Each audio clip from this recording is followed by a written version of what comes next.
Bonjour, pour cette recette, nous aurons besoin de l'eau, de la bouillie de maïs en pâte.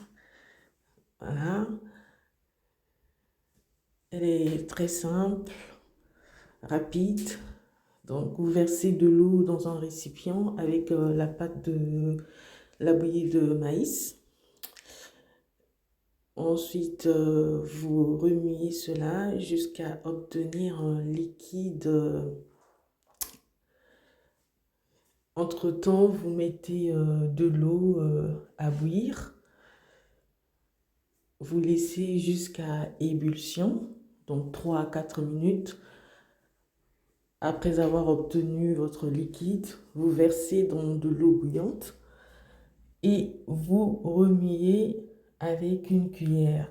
Surtout ne vous arrêtez pas, sinon vous allez obtenir des grumeaux et du coup ça ne sera pas bon. Voilà, vous aurez une bouillie avec des grumeaux. Donc vous remuez, voilà, vous mettez le feu à 2, voilà, vous remuez, bon, pas trop fort, pas trop faible non plus.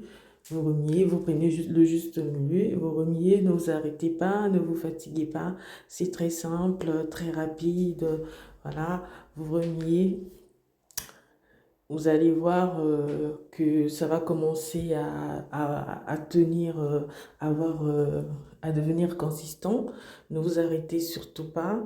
Vous continuez. La bouillie de maïs, vous pouvez utiliser également celle en farine, hein. C'est vous qui décidez, c'est à votre convenance. Mais moi, je préfère celle en pâte. Voilà.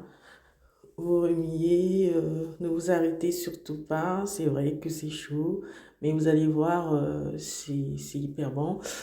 Et là, vous constatez que ça commence à faire des grumeaux. À ce moment, vous baissez le feu. Ne vous arrêtez surtout pas à remuer. Et là, après avoir baissé le feu, les grumeaux commencent à disparaître.